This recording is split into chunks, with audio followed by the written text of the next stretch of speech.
গত দিনের পরের যে অংশটা সেখানে আমাদের কি অবস্থা। এখানে প্রথমে যেটা আমাদের দেখতে হবে যে আমরা গতদিন বলেছিলাম যে পৃথিবী যাচ্ছে গতিশীল, সূর্যের চারদিকে ঘুরতেছে। সূর্যের চারদিকে কত বেগে ঘুরতেছে সেটা কিন্তু আমরা বের করেছিলাম v = 3 × 10⁴ মিটার পার সেকেন্ড। এত বেগে ঘুরে, রৈখিক বেগ এত। হয়তো বলতে পারো অনেকে যে এই বেগটা আমরা কিভাবে বের করেছি। এটা বের করার ক্ষেত্রে তোমাদের ওখানে হয়তো একটু ভুলও হইতে পারে। এরকম সূর্যের চারদিকে যদি ঘুরে, সেন্টারে যদি সূর্য থাকে, তাহলে পৃথিবী সূর্যের চারদিকে ঘুরে আসতে কত সময় লাগে, তার কৌণিক বেগ কত। তাহলে v = আমরা জানি ওমেগা r। তাহলে এখানে ওমেগা কি 2π/t। এই টি হইলো পৃথিবীর ঘুরে আসতে কতটুক সময় লাগবে। টি কত বসাবো এখানে তোমরা জানো, এটা কিন্তু টি আমরা কত বসাবো 24 ঘন্টা। 24 ঘন্টা হবে না, 24 ঘন্টা তো নিজ অক্ষের উপরে, কিন্তু সূর্যের চারদিকে ঘুরে কত ঘন্টায় সেটা জানি না, তবে জানি 365 দিনে ঘুরে। তারপরে সেটাকে যদি গুণটুন করে নিয়ে আসি তাহলে ঘন্টা পাওয়া যাবে। এরপরে এখানে 365 দিন, তারপরে 24 দিয়ে গুণ করে আমরা সেটাকে নিব ঘন্টায়, তারপরে 3600 দিয়ে গুণ করে সেটাকে নিব সেকেন্ডে। আর এখান থেকে এই পর্যন্ত যে দূরত্ব, এইটা হয়তো অনেক সময় আমরা ভুলে এখানে পৃথিবীর ব্যাসার্ধ বসাই। যদি পৃথিবী নিজ অক্ষের চারদিকে ঘুরে তখন এখানে 2π/t, টি 24 ঘন্টা বসাবো, তখন যে ব্যাসার্ধটা বসাবো সেটা পৃথিবীর ব্যাসার্ধ। কিন্তু যখন সূর্যের চারদিকে ঘুরে তখন সূর্যের চারদিকে সময়টা বসাবো আর এখানে দূরত্বটা বসাবো, সূর্য থেকে পৃথিবীর এই দূরত্বটা। সেই দূরত্বটা কত সেটা তোমাদের জানা আছে। তোমরা না থাকে জানা জানলেও এই বইয়ের শেষে চ্যাপ্টারে সূর্যের দূরত্ব হয়তো জানা আছে, অথবা মহাকর্ষ বিকর্ষ ওই চ্যাপ্টারে তোমরা সূর্যের দূরত্ব পড়েছো। বা সূর্যের দূরত্বটা মুখস্থ রেখে এখানে বসিয়ে দিয়ে সূর্য থেকে পৃথিবীর দূরত্ব, তখন তুমি এখানে ভি এর এই হিসাবটা পাবে। এটা আমরা এখান থেকে ধরে নিচ্ছি যে পৃথিবী সূর্যের চারদিকে এত বেগে গতিশীল। এটা কিন্তু কম বেগ না, অনেক বড় একটা বেগ, অনেক বড় একটা বেগ এই বেগে ঘুরতেছে। তাহলে এখানে এখানে আমরা একটা সেটআপ দেখি।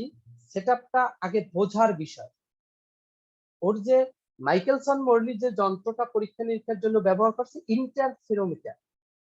এখানে তোমার এই সেটআপের ভিতরে কি আছে, স্ল্যাব আছে, অর্থাৎ কাচের এখানে পাতলা পাত ব্যবহার করছে, দুইটা মিরর ব্যবহার করছে, একটা টেলিস্কোপ ব্যবহার করছে যেটাকে আমরা স্ক্রিন বা টেলিস্কোপ বলি, আর একটা সোর্স ব্যবহার করছে, এবং সেগুলোকে সে সাজাইছে।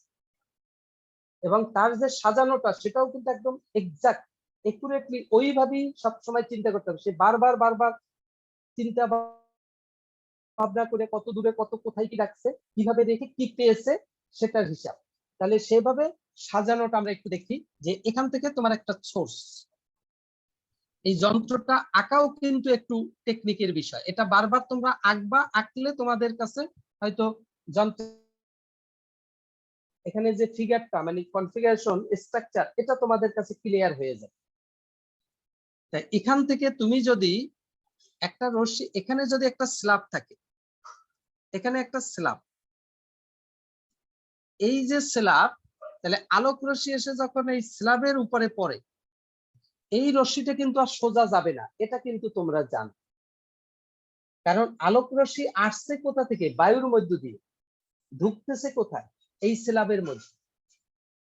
এই স্ল্যাবের মধ্যে যে ঢুকলো আলোক রশ্মিটা, এই স্ল্যাবের মধ্যে যে ঢুকলো রশ্মিটা, তাহলে এই ঢোকার সময় তার মূল পথ অনুযায়ী সে যাবে না।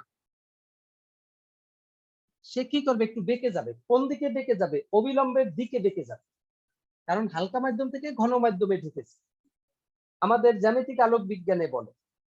তাহলে অবিলম্ব কোথায়, তাহলে এখানে তোমার অবশ্যই একটা লম্ব বিবেচনা এখানে করতে হবে আগে। লম্ব বিবেচনা করলে এখান থেকে এখানে 90 ডিগ্রি, এখান থেকে এখানে 90 ডিগ্রি, এরকম। তাহলে এই রশ্মিটা এই পথে না যে সে যদি এই অবিলম্বের দিকে একটু বেঁকে যায়, তাহলে রশ্মিটা এই রকমের পথে এখান থেকে চলে আসে। এত কিছু তো আর এখানে তোমার এখন দেখানো সম্ভব না। এগুলো তো তোমরা আগে থেকে আগের ধারণা থেকেই তোমরা শিখে ফেলেছো, আমরা জ্যামিতিক আলোক বিজ্ঞানে পড়েছি। তাহলে সেখানে আমরা যখন এই ঘটনাটা দেখেছি, তাহলে আমরা একবারে রশ্মি বেঁকে দিলে যেন তোমরা এই ক্ষেত্রে কোনো কনফিউশন তোমাদের না হয়।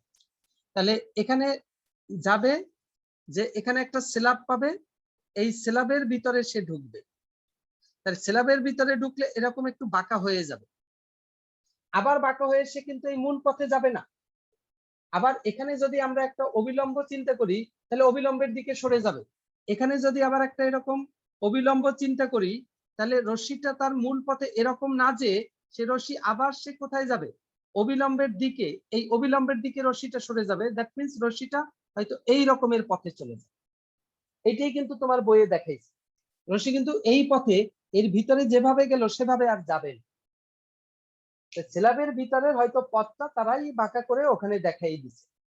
আমরা একবারই সেটা কিন্তু হিসাব দেখাই দিতেছি যে এই যাচ্ছে, এরপরে তোমার এখান থেকে তোমার একটা এই যে স্ল্যাব এইটা হচ্ছে, তারপরে এই রশ্মি এই একটু বেঁকে গেল, এরপরে রশ্মিটা আবার তোমার এই পথে চলে গেল।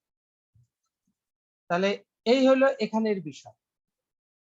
খেয়াল করে দেখো উনি কি করছে, উনি এর মাথায় এখানে একটা দর্পণ রেখেছে। এই যে দর্পণটা, এইটা মনে করো M1 দর্পণ, এবং এই যে রশ্মি এই বিন্দুটা, এইটা হলো P বিন্দু। তাহলে এখান থেকে এই রশ্মি কিছুটা পূর্ণ অভ্যন্তরীণ প্রতিফলন ঘটে এখানে মনে করো আসলো এই জায়গায়। তাহলে এইটা মনে করো A বিন্দু। তাহলে এখানে যখন আসে, এরপরে এই দর্পণে ঢুকে এখানে প্রতিফলিত হয়ে আবার সে ফেরত আসে এদিকে। আবার এখান থেকে একটা রশ্মি উনি কি করছে, এখান থেকে যত দূরত্বে এখানে M1 দর্পণ রেখেছে, ঠিক একই দূরত্বে এখানে সে আরেকটা দর্পণ রেখেছে, এটা হইলো তোমার M2, এটা হইলো M2 দর্পণ।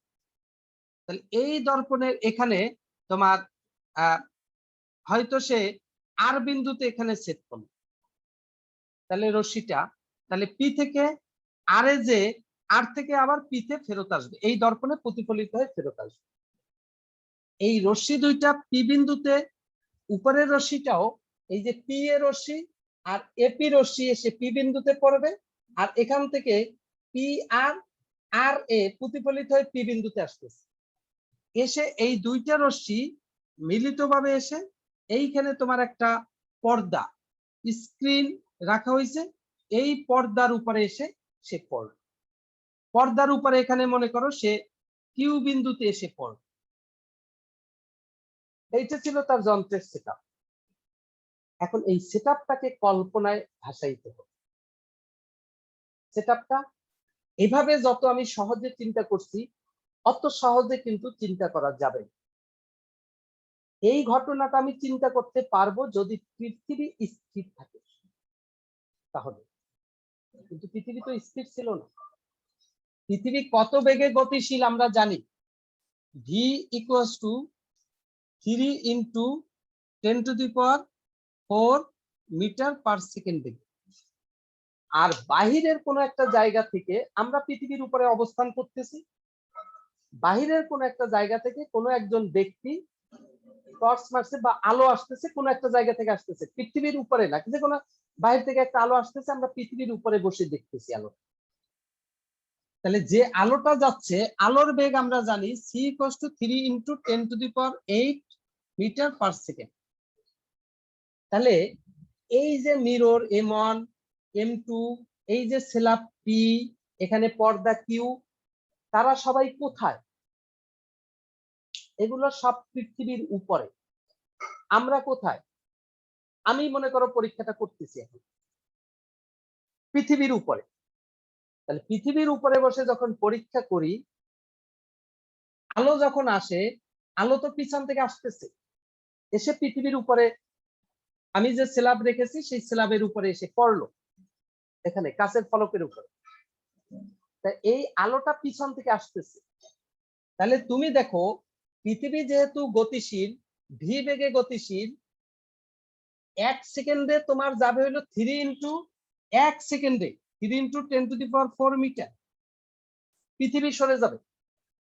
তাহলে পৃথিবী যদি এখান থেকে 1 সেকেন্ডে এত মিটার সরে যায়, প্রায় তোমার 30 কিলোমিটার সরে যাচ্ছে 1 সেকেন্ডে, 30 কিলোমিটার। সেটা কিন্তু কম কথা না। আর আলো 1 সেকেন্ডে সরে আসতেছে, আলো তার তুলনায় অনেক বেশি দূরত্ব অতিক্রম করতেছে।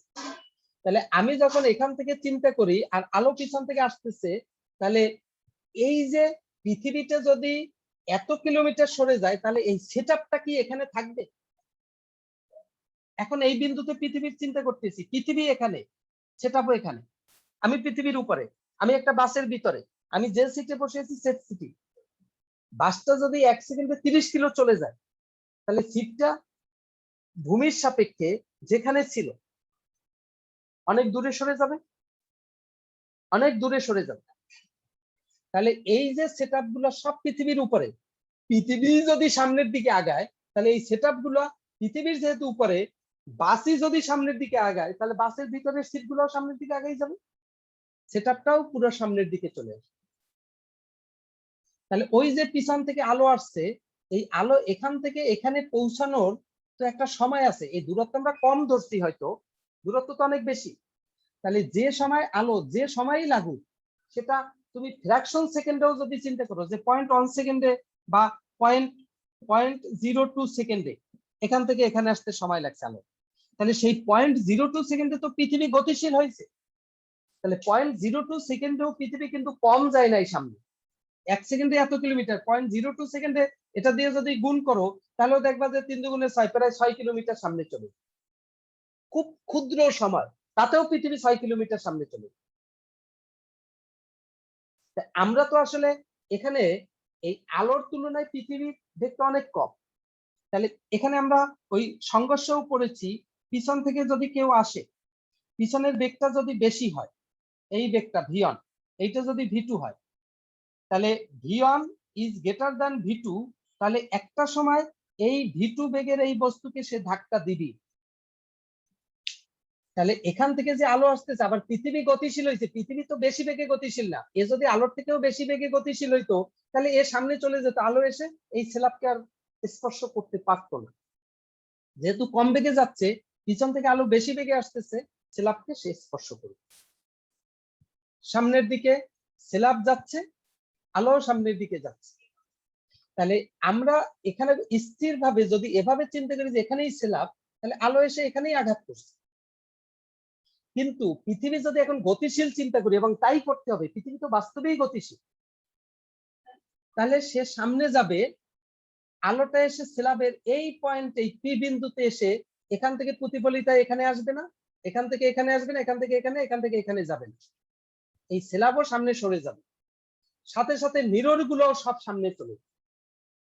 এইটাই হলো কল্পনা এবং বাস্তব, ওইটাই তোমাকে চিন্তা করতে হবে, বাস্তবতার সাথে মিলবে। তাহলে যখন সামনে যদি আমরা সরিয়ে দেই, তাদেরকে সামনে যদি আমরা সরিয়ে দেই, তাহলে আমরা কি দেখবো? এখানে সামনে সরিয়ে দেওয়ার সাথে সাথে আমরা এখানে যেটা দেখব, যে এই জায়গাটা তোমার মনে করো এটা স্ল্যাবটা এইখানে চলে আসবে, স্ল্যাবটা এইখানে চলে আসবে। তাহলে এইখানে যদি চলে আসে, তাহলে এই যে মিরর, সে কিন্তু আর এখানে নেই, সেই মিরর এখানে চলে আসলো। এই মিরর কিন্তু M2, তাহলে M2 মিরর এখন এখানে। তাহলে এই যে মিরর এখানে আসলো, এই যে পি বিন্দুটা এখন আর এখানে নেই, আর একটু এখানে এই যে এই স্ল্যাবটাই যেহেতু এখানে আসছে পি স্ল্যাব, তাহলে পি বিন্দুটা এখানে, তাহলে পি বিন্দু এখানে, এটা মনে করো এখন পি ডাবল প্রাইম। এই M2 মিররটা এখানে, এই পজিশনটা মনে করো এখন এইটা হলো এস পজিশন, এস বিন্দুতে আসলো। এই মিররটা এখান থেকে এখানে,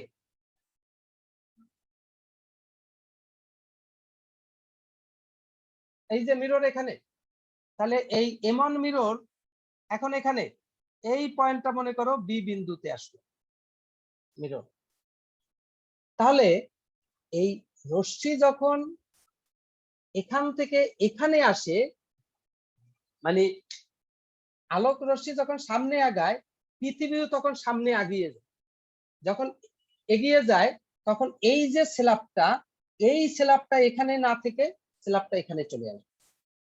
তখন হয়তো পৃথিবী এই স্ল্যাবের সাথে এখানে স্পর্শ করবে। স্পর্শ করে আবার ঘটনাটা কি খেয়াল করো, এখানে কিন্তু অনেক ঘটনা ঘটতেছে বারবার। এখানে যখনই এসে এই স্ল্যাব পাইলো, তখন স্ল্যাবের ভিতরে এই ঢুকলো, ঢুকে এখানে কিন্তু ঢুকতে ঢুকতে পারে নাই, কারণ এখানে কিন্তু তাদের ভিতরে কোনো টাচ হয় নাই। মনে করতে হবে এখানে তো টাচ করছে না, এখানে যে টাচ করবে আলো যেই আসলো সাথে সাথে স্ল্যাবও তো সরে গেল। আমি হয়তো স্ল্যাবটাকে বেশি সরাইছি, কিন্তু এত সরবে না, এখান থেকে হয়তো অল্প একটু সরে যায়, হয়তো অল্প একটু সরে যায়, আমি বেশি সরাই দিছি, এত সরবে না। আবার তোমরা অতখানি মনে করো না, হয়তো স্ল্যাবটা এখান থেকে হয়তো এই জায়গায় হয়তো সরে আসছে, এই জায়গায়। তখন এই যে মিররটা, এখানে যে মিররটা ছিল, এখানে তো একটা মিরর ছিল আগের, এখানে তো একটা মিরর ছিল, এই যে M2 মিরর ছিল। তখন এই স্ল্যাবটা যখন এখানে সরে আসছে, তখন তখন নতুন করে তোমার এই জন্য একটু ঝামেলা হয়, এই মিররটাকে এপাশে রাখলে একটু সুবিধা হইতো, যে একদম স্ল্যাবের পাশ দিয়ে একটু দূরে সরাই না রাখলে ওই যে একটু ঝামেলা হয়ে যায়। মনে করো স্ল্যাবটা এখানে চলে আসছে, এই তাহলে এই মিররটা ছিল, তো যখন স্ল্যাব এখানে ছিল তখন মিরর M2 টা এখানে ছিল, এই যে আর বিন্দুতে। এখন স্ল্যাবটা এখান থেকে এখানে আসছে P ডাবল প্রাইম, ফলে এই যে মিররটা, এই মিররটা আর মিররটা মানে M2 মিররটা এই আর অবস্থান থেকে এখানে আসছে, এইটা হলো S অবস্থান, এই পজিশন। তখন উপরের যে মিররটা সেটাও তোমার কি করতেছে, ওখান থেকে এখানে আসছে, এইটা হইলো তখন M1 মিরর, এবং এইটা হইলো তোমার বি বিন্দু। এখন এসে যখন এখানে টাচ করছে, পরে এই বিন্দুতে আলোক রশ্মিটা কি হয়েছে, এই বিন্দুতে টাচ করার সাথে সাথে এখানে কি কোনো টাচিং পয়েন্ট বা টাচ করতে পারছে? এখানে কিন্তু পারে নাই টাচ করতে। কেন পারে নাই?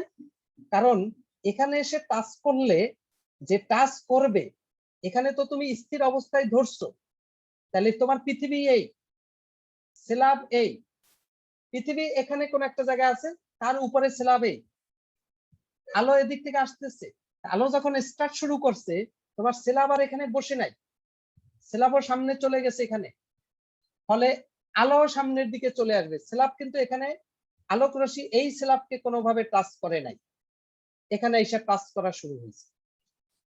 তাহলে যখন টাচ করছে এই পি ডাবল প্রাইম বিন্দুতে, তখন আলোক রশ্মিটা এখান থেকে প্রতিফলিত হয়ে উপরের দিকে উঠছে, পূর্ণ অভ্যন্তরের প্রতিফলন ঘটে।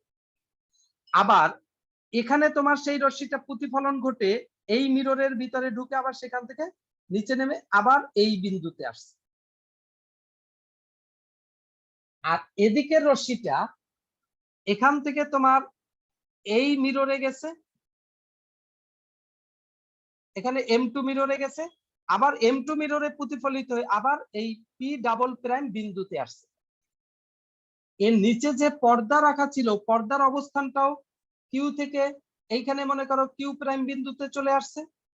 তাহলে এই রশ্মি দুইটা, তখন এই দুইটা রশ্মি, এইটা প্রতিফলিত আর এই প্রতিফলিত রশ্মি দুইটা এসে এখানে আইসা জমছে। এখানেই মাইকেলসন মরলে এখানে তোমার রেখেছিল তোমার টেলিস্কোপ, এখান দেখছে বা পর্দার উপরে এসে পড়ছে। এখন এখানেও আমি যা বললাম তার ভিতরেও কিন্তু ভুল আছে।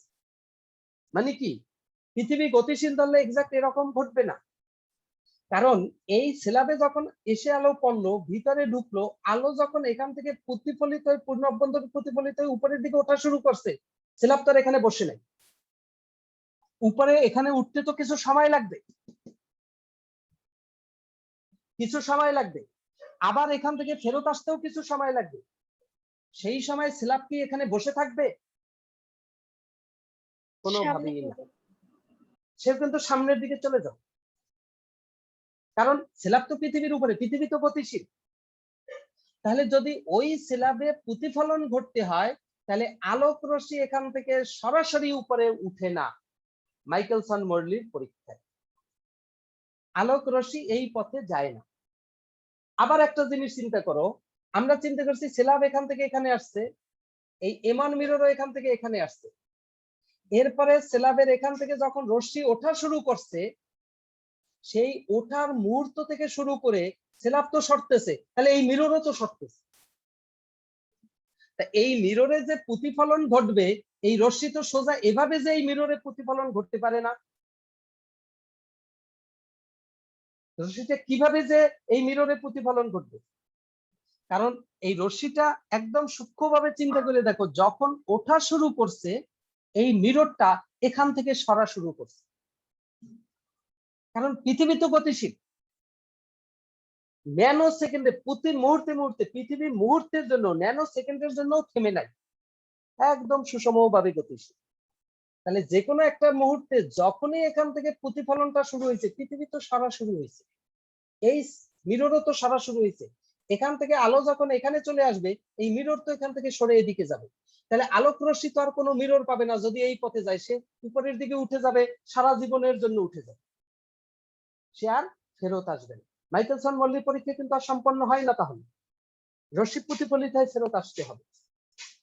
তাহলে মিরর যখন আবার সামনে চলে যায়, মনে করো এই পজিশনে মিররটা চলে আসছে,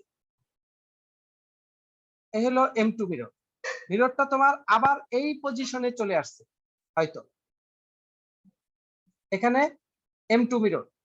তাহলে এই পজিশনে চলে আসলে আলোক রশ্মি এখান থেকে প্রতিফলিত হয় এই পথে না যেয়ে সে আলোক রশ্মিটা এইখানে প্রতিফলিত হয়ে চলে আসবে এই পথে, এবং এইটা মনে করো সি বিন্দু। এই সি বিন্দুতে এইভাবে আলোক রশ্মির প্রতিফলন ঘটবে। কারণ তাহলে আলোক রশ্মি এই যে সময় ধরে এখানে আসতেছে, ওই সময় ধরে সেও সামনে যাচ্ছে। এগুলো তোমাদের গতি ফার্স্ট চ্যাপ্টারেও পড়িয়েছিলাম, যে একটা পাখি যদি দেখে, একটা মাছ যদি তুমি হিসাব করো, বা তুমি যদি গুলি করো, তুমি গুলি করার মুহূর্তে যে ক্ষেত্রে গুলিটা বের হয়েছে, পাখি ওখান থেকে ওড়া শুরু করছে, তাহলে তোমার যদি পাখিকে ওখানে টার্গেট করেই গুলি করো, তাহলে তো যখন পাখির ওখানে যে পৌঁছাবে, তখন পাখিটা ওখান থেকে দূরে সরে যাবে, লাগবে না। গুলিটা কিন্তু পাখি বরাবর তুমি টার্গেট করে করলে হবে না, একটু সামনে করতে হবে। একটু সামনে গুলি করলে তখন পাখিটাও যাচ্ছে, ওই সামনে গুলিটা যে তখন কোন একটা জায়গায় মিলিত হওয়ার তাদের সুযোগ পাবে। তাহলে যখনই এখান থেকে প্রতিফলিত হয়ে রশ্মিটা এখানে আসে, আসা শুরু, তুমি বলো। স্যার আলোটা সোজা পথে যায় নাই কেন? ও তো আর জানতো না যে তির্যক ভাবে গেলেই প্রতিফলিত হবে, আর নাহলে হবে না। ও তো সোজা পথে যায় নাই কেন তাইলে? ও অবশ্যই জানে, ও অবশ্যই জানে যে এখানে কি ঘটতে হবে। এখানে যে কেন সোজা পথে যায় নাই, এর ব্যাখ্যা বিশ্লেষণ আমি আবারও দিব। সেটা ওই যে আমি বলছিলাম, এটাকে অন্য প্রসেসেও করা যায়, অন্য প্রসেসেও করা যায়, সেখানে আমি দেখাবো। আমি একটু কথা বলিনি সেখানে। এই হলো নদী, এইদিকে যাচ্ছে স্রোত, এইদিকে যাচ্ছে স্রোত ইউ বেগে, আর এখান থেকে একটা নৌকা, এখান থেকে একটা নৌকা সে সে এখান থেকে সোজা তোমার এই দিকে চলা শুরু করলো, এই দিকে চলা শুরু করলো। তাহলে এখন এই নৌকাটা যাই পৌঁছায় কোন জায়গায়? এটা কি সরাসরি এ থেকে বি বিন্দুতে যে পৌঁছাবে নৌকাটা, যদি ভি বেগে চলা শুরু করে? না স্যার, একটু সামনে যায় বলতে হবে। এই যে এই পথে চলে গেল, এই যে নৌকাটা এই পথে চলে গেল, তাহলে এইটা ছিল কি মূলত লব্ধি। তাহলে স্রোতের সাপেক্ষে এই যে বেগটা, এইটা যদি লব্ধি বেগ হয়, তাহলে স্রোতের সাপেক্ষে স্রোত কি দেখবে? নৌকাটা বাস্তবে এদিকে যাচ্ছে, কিন্তু স্রোত দেখবে কি? স্রোতে যদি কোনো ব্যক্তি দাঁড়িয়ে থাকে সে দেখবে নৌকাটা এবি বরাবর যাচ্ছে, তাই বলছিল না আপেক্ষিক বেগে? মনে পড়ে আমরা ভেক্টরে ট্রাকের অঙ্ক করাইছিলাম আর গাড়ির অঙ্ক করাইছিলাম, যে ট্রাকের বেগ, গাড়ির বেগ, একটা ট্রাককে দেখতেছে, তাই সে যখন ট্রাকের দিক তাকায়, যদি ট্রাক ঠিক এই পথে চলে, এখানে কোনো ব্যক্তি যদি এই পথের দিক তাকায় তখন দেখবে এই পথে চলে না, এখান থেকে দূরে সরে যায়। একটা নৌকা যদি বাস্তবে তার লব্ধি এই পথে চলতেছে, তাহলে এখানে যখন কোনো ব্যক্তি দাঁড়ায় তখন তার লব্ধি বেগটা এখানে দেখবে না, সে দেখবে যে এবি বরাবর যাচ্ছে। আপেক্ষিক ব্যক্তি সে পিছনের দিকে সরে যায়, এই বিষয়টা না? জি স্যার। তাহলে এখানেও মূলত এখানে কি ঘটতেছে, এখানে ইথারের বেগ আছে, অর্থাৎ পৃথিবী যে বেগে যাচ্ছে, পৃথিবী তো একটা বেগে যাচ্ছে, না যাচ্ছে না? একটা বেগে যাচ্ছে, পৃথিবী একটা বেগে যাচ্ছে। পৃথিবী যে বেগে যাচ্ছে, ওই যে আমরা যে পৃথিবীর উপরে আমরা বাসে যদি যাই, এত বেগে যদি বাসে যাই, বাসের পাশের যে খেজুর গাছটা, সেটাকে কি দেখবো, পিছনের দিকে এত বেগে দৌড়াইতে দেখবো না? কিন্তু আসলে কি গাছ দৌড়াইছে?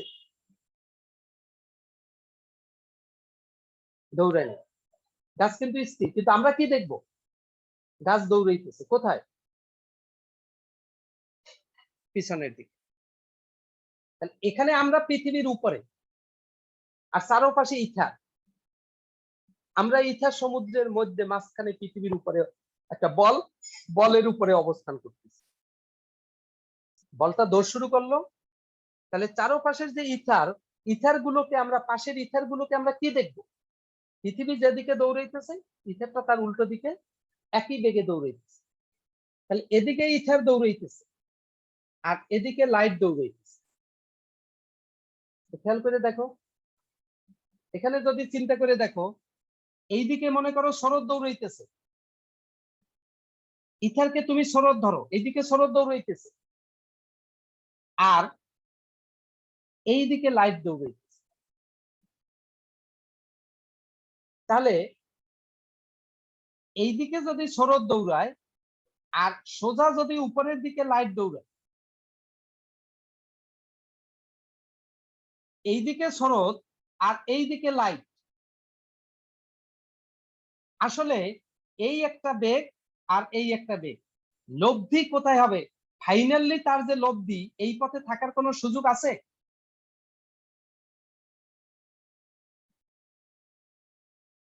এইদিকে একটা বেগ, এইদিকে একটা বেগ, লব্ধি বেগ কোন দিকে? মাঝখান দিয়ে। এই মাঝখানে। এইদিকে কার বেগ? ইথারের বেগ। এইদিকে কার বেগ? লাইটের বেগ। এইদিকে আমরা কি লাইটের বেগ ধরছি না? পৃথিবী তো গতিশীল, ইথার কোন দিকে দৌড়াইতেছে? এইদিকে, এইদিকে দৌড়াইতেছে। তাহলে আবার যদি আমরা চিন্তা করি এরকম, যে ইথার এইদিকে দৌড়াইতেছে, পৃথিবী এইদিকে আমরা দৌড়াইতেছি, আমরা এইদিকে দৌড়াইতেছি, তাহলে ইথার এইদিকে দৌড়াইতেছে, লাইটও এইদিকে দৌড়াইতেছে। তাহলে ইথার যদি এইদিকে দৌড়ায় আর লাইট যদি সোজা উপরের দিকে দৌড়ায়, তাহলে এইদিকে ইথার, এইদিকে লাইট, ফাইনালি লাইটটা পৌঁছায় কোন জায়গায়? এইরকম পথে পৌঁছায় না? এবং বাস্তবতা তাই, একদম বাস্তবতা ওখানে তাই। লাইট এই পথে যেতে বাধ্য, ওই পৃথিবীর গতির কারণে। পৃথিবীর গতির কারণে ইথারের গতি সৃষ্টি হয়ে গেছে, ওই আপেক্ষিকতার কারণেই তখন আর মনে হচ্ছে না লাইট এই পথেই যাবে, কিন্তু আপেক্ষিকতার কারণে, এখানে আরো একটা বেগ থাকার কারণে এই লাইট এই পথে চলে যাচ্ছে। অটোমেটিক, একদম বাস্তব ঘটনা। এই সব বিষয়গুলাই সব আইনস্টাইনের মাথা থেকে বের হয়েছে। কিন্তু তার আগে কিন্তু আইনস্টাইন যখন তার থিওরি দিয়েছে, এই মাইকেলসন মর্লি কিন্তু যখন থিওরি দিয়েছে, সেই থিওরি সম্পর্কে আইনস্টাইন কিছুই জানতো। এই যে কথা বলছে, তাহলে মাইকেলসন মর্লির মাথায় কিন্তু কম ছিল না, তারা কিন্তু এই বিষয়গুলা, আর এইখানের এই বিষয়গুলো মূলত তো নিউটনীয় জায়গা থেকেই আসছে। এটা যে সেপারেট হয়েছে আরো পরে, সেটা আরো দেখবো আরো কিভাবে ডেভেলপ হয়েছে। কারণ আমরা তো এটা বৃষ্টির বেগ ছাতার বেগের ওখানেই আমরা দেখেছি, আমরা দৌড় দিতেছি, বৃষ্টি সোজা পড়তেছে, বাস্তবে তুমি কেন বৃষ্টিকে এভাবে দেখো এবং একদম বাস্তব তাই পড়তেছে, অথচ বৃষ্টি আকাশ থেকে পড়তেছে সোজা। এইভাবে হয়ে যাওয়ার মানেটা কি? কোন যুক্তিকতা আছে? অথচ হচ্ছে, এইভাবেই পড়তেছে। দৌড় দেওয়ার সময় ছাতাটাকে একবার বাঁকাইয়েই ধরা লাগতেছে। লাইট এখান থেকে সোজা যাবে তাই সত্য, কিন্তু এখানে ওই বেগের কারণে লাইট আর সোজা এখান থেকে এখানে যেতে পারতেছে না। আসলে লাইট এখান থেকে এখানেই যাচ্ছে, এবং যে এখান থেকে যে এখানে যাচ্ছে, যদি এখানে কিছু না পেত তাহলে তো সারা জীবনের জন্য চলে যেত, প্রতিফলিত আর ফেরত আসতো না। তাহলে ওই পৃথিবীর গতির কারণে সাথে সাথে এই M2 মিররটা এখানে চলে আসে, যার কারণে এখানে প্রতিফলিত হয় এবং সবকিছু টু দি পয়েন্টে মিলে যায়। তাহলে এখানে এসে যখন সে আলোক রশ্মি এই পথে আর যাচ্ছে না, এখানে যাচ্ছে, তাহলে এখান থেকে এই পথে যতক্ষণ পর্যন্ত যাচ্ছে, যেতে যদি 5 সেকেন্ড সময় লাগে, এই মিররটা বি থেকে M2 মিররটা সি তে আসতেও 5 সেকেন্ড সময় লাগছে। মিরর আসছে কি বেগে? মিরর যাবে কি বেগে সামনে? এই যে বিসি দূরত্ব অতিক্রম করলো মিরর, সে কি বেগে অতিক্রম করবে? এই বেগে। পৃথিবী যে বেগে গতিশীল, কারণ মিরর গুলো পৃথিবীর উপর রাখা সেই বেগে। আর আলো যে পি ডাবল প্রাইম সি বিন্দুতে যাচ্ছে, পি ডাবল প্রাইম সি দূরত্ব অতিক্রম করতেছে, তাহলে ওই দূরত্ব আলোক রশ্মি যাচ্ছে কি বেগে? সি বেগে। তাহলে এই আলোক রশ্মি পি ডাবল প্রাইম সি বিন্দুতে যেতে যে সময় লাগে, সেই একই সময় মিরর M2 বি থেকে সি বিন্দুতে গেছে। এখন যেহেতু ভিটা কম, সময় একই, তাহলে কম বেগ, এই সময় আর বেগ গুণ করলে এখানের যে দূরত্ব, এর থেকে এই দূরত্ব বেশি, অর্থাৎ ওই একই সময় আলোটা বেশি বেগে যায়, আলোটা বেশি দূরত্ব অতিক্রম করে, আর মিরর কম বেগে যায়, মানে পৃথিবী কম বেগে যায়, মিরর কম দূরত্ব অতিক্রম করে। তাহলে এই মিরর যে গেছে সে কিন্তু ভি বেগে, এই আলোটা যে গেছে এটা যদি এখান থেকে পি ডাবল প্রাইম সি বিন্দুতে পৌঁছাইতে যদি টিয়ন সময় লাগে, এই মিরর বি বিন্দু থেকে সি বিন্দুতে পৌঁছাইতে ওই একই সময় লাগছে।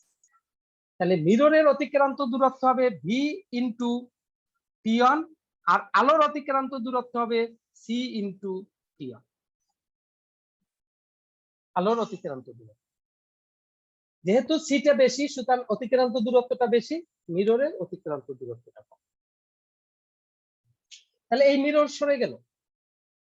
এখন এম বিন্দুতে যে কি আলোক রশ্মি আবার প্রতিফলিত হবে, তাহলে সে মনে করো সোজাসুজি নিচেই প্রতিফলিত হইল। তাই নিচে যখন প্রতিফলিত হবে তখন কি সে এখানে, এই যে যখন এখানে গেছে, এই স্ল্যাব তো আর এখানে নাই, এই স্ল্যাবও সরে আসছে, স্ল্যাব মনে করো এখানে আসছে, আবার স্ল্যাব এখানে আসছে, এই মিরর কি সামনে চলে আসছে। এখন যখন আলোক রশ্মি এখান থেকে প্রতিফলিত হয়ে নিচে নামা শুরু করছে, সে কি এখানে স্ল্যাব পাবে? জি স্যার। না, কোনো সুযোগ নেই পাওয়ার। কারণ কি, এখান থেকে এইখানে গেল, সেই সময়ে এই মিরর এখান থেকে এখানে আসছে, ওই সময় স্ল্যাব কি বসে রয়েছে? এই স্ল্যাবটা, এই মিরর যে এখান থেকে এখানে আসছে, স্ল্যাব কি এখানে বসে রয়েছে? না, স্ল্যাবও কি হয়েছে? সরে আসছে। তাহলে এখান থেকে সে এখানে আসছে। এখন আবার আলোক রশ্মি যদি এখান থেকে প্রতিফলিত এখানে আসা শুরু করে, এই সোজা পথেই আমি মনে করলাম শুরু করতে আসা, তখন কি স্ল্যাব এখানে বসে থাকবে? আসতে কিছু সময় লাগবে না? আসতে যে সময় লাগবে সেই সময় স্ল্যাব আবার সামনে চলে যাবে। তাহলে এইখানে আসতে যে সময় লাগবে, স্ল্যাব সেই সময় মনে করো এখানে চলে আসছে, এইখানে চলে আসছে। স্ল্যাব যদি সেই সময় এখানে চলে আসে, তাহলে এই মিররও এখান থেকে আবার কি হবে, এই সামনে হয়তো এখানে চলে আসবে। তখন আলোক রশ্মি কিন্তু আর এখান থেকে এখানে আসবে না, ওই একই নিয়ম অনুযায়ী আলোক রশ্মি আবার এখান থেকে কি হবে, এই তির্যক ভাবে এখান থেকে এসে এই যে স্ল্যাবের উপরে এখানে এসে এখানে এসে পড়বে, এরপর এখানে ঢুকবে।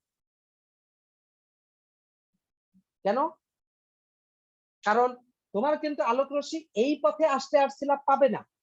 আর সাধারণত তোমার তো এখান থেকে আবার এই দিকে একটা বেগ, মানে এই দিকে একটা বেগ আর এই দিকে একটা বেগ, অথবা এই দিকে একটা বেগ। তাহলে এই দিকে একটা বেগ যদি থাকে আর উইথারের বেগ হয় এইদিকে নয় এদিকে, যে কোনো একদিকে তো আছে, এইদিকে যদি থাকে তাহলে তার লব্ধি কোন দিকে হবে? এরকম।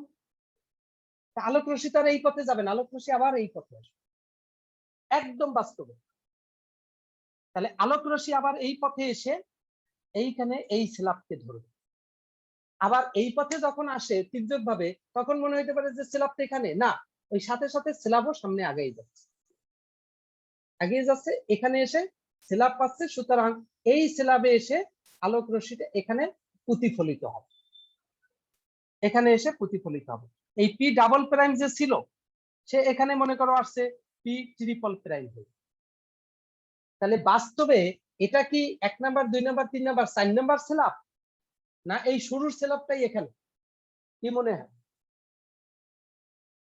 এই পি ট্রিপল প্রাইমটা কি? ওটা কিন্তু শুরুর স্ল্যাবটাই। এখানে কি এই M2 মিররটা কি 1 2 3 নাম্বার মিরর, না এই শুরুর, সরি এখানে তো M2 মিরর নাই, এগুলো M1 মিরর সব। এইটা হইলো তোমার এখানে আসলো, সেটা M2 মিরর, এটা M2 মিরর। তাহলে এইগুলো কি সব আলাদা আলাদা M2 মিরর, না শুরুর M2 মিররটাই? শুরুরটাই কিন্তু। আবার এখানে M1 মিরর গুলা, এগুলোও কিন্তু আলাদা আলাদা মিরর না, শুরুরটাই। কি করতেছে? বারবার সামনের দিকে যাচ্ছে। আমরা কি ঘটনাটা বুঝছি? এটা কিন্তু এইটাই কল্পনা। এইখানে কিন্তু অনেক ফ্যাক্টর জড়িত, মানে বিষয়টা কিন্তু আসলে এত সহজ না। এটা তোমাদেরকে আমরা এখানে এত পড়াই না। আমি এটা পড়াই ইলেকট্রোডাইনামিক্সে, সেই ফোর্থ ইয়ারের স্টুডেন্টদের পড়াই, ক্লাসিক্যাল ফিজিক্সে পড়াই অনার্সের স্টুডেন্টদের। এটা দেওয়া এখানে ইন্টারমিডিয়েট। ইন্টারমিডিয়েট এখানে যেহেতু দিছে, এখন তোমার সেটআপটা একটু মাথায় নিতেই হবে, কিছু করার নেই। বইটা যারা পরীক্ষা দেবা, এর ভিতর থেকে কোশ্চেন হলে হতে পারে, ওরা কিন্তু ঝামেলাপূর্ণ লোক। মানে এক একটা থিওরি যখনই বইয়ে টাচ করা হয়, তখন তার ভিতর থেকে একটা কোশ্চেন ছুড়ে দেওয়ার প্রবণতা থেকে পারে, যে ওই থিওরির ভিতরটা সে বুঝলো কি। তোমার তো এটা এত সাজাই গুছাইয়া মুখস্থ করার কিছু নাই, জাস্ট বিষয়গুলো তুমি থিমটা বুঝে নি, থিমটা বুঝলে তোমার হবে। তাহলে তুমি অঙ্কও করতে পারবা, ইভেন কি এর ভিতর থেকে এমসিকিউ থাকলেও তুমি হিসাব করতে পারবে। তাহলে আমার আস্তে আস্তে সব সামনের দিকে আগাচ্ছে। এবং আলোক রশ্মি তির্যক কেন হয়েছে আমরা কি বুঝছি? এই যে আমি স্রোত আর নদীর কথা বলছি না, মাইকেলসন মর্লির পরীক্ষা, অনেক বই, তোমরা একাধিক বই যাচাই করে দেখবা, অনেক বইয়ে এই স্রোতের বেগ আর নৌকার বেগ দিয়া এই মাইকেলসন মর্লি ব্যাখ্যা করছে।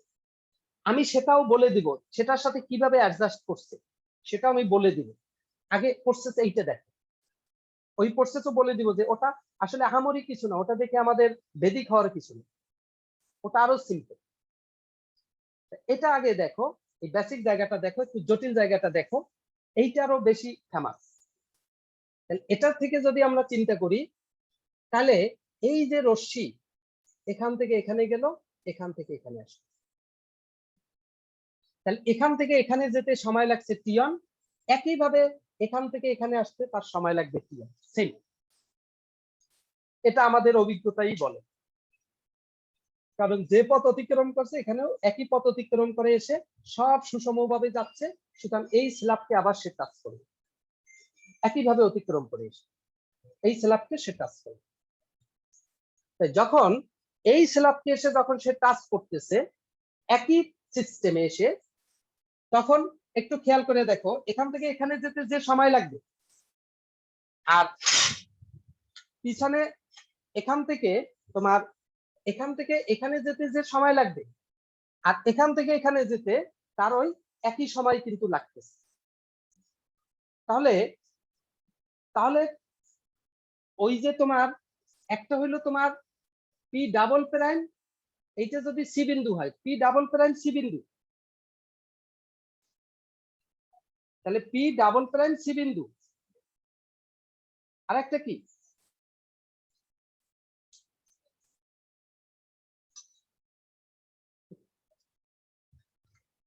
আসতেছে।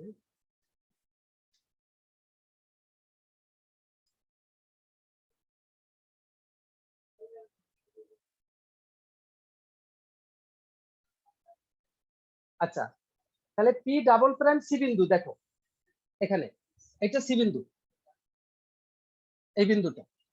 তাহলে এখান থেকে এই পথে যেতে যে সময় লাগবে এই পথে আসতেও তার একই সময় লাগবে। এখন এরপরে এখানে এসে সাথে সাথে এই যে স্ক্রিন গুলা এগুলো সব চেঞ্জ হয়ে সেটা এখানে চলে আসছে। তাহলে আলোক রশ্মি এখান থেকে এই রশ্মিটা এখানে যে প্রতিফলিত হয় এখানে এই বিন্দুতে আসলো, এখান থেকে প্রতিফলিত হয় এই নিচে এখানে আসবে। আবার এখান থেকে এই রশ্মিটা এই জায়গায় যে এখান থেকে প্রতিফলিত হয়ে আবার এই বিন্দুতে আসবে। তাহলে এই একটা রশ্মি যাবে, আবার একটা রশ্মি এখান থেকে এই পথেই ফেরত আসবে, প্রতিফলিত এই বিন্দু থেকে এই নিচের দিকে নামবে। তাহলে এখানে দুইটা প্রতিফলিত রশ্মি এসে এখানে এসে মিলবে। তাহলে আমরা ধরে থেকে এই যে দূরত্বটা আমরা ধরেছিলাম এই দূরত্বটা ছিল, কথা কি শোনা যায়? জি স্যার, শোনা যায়।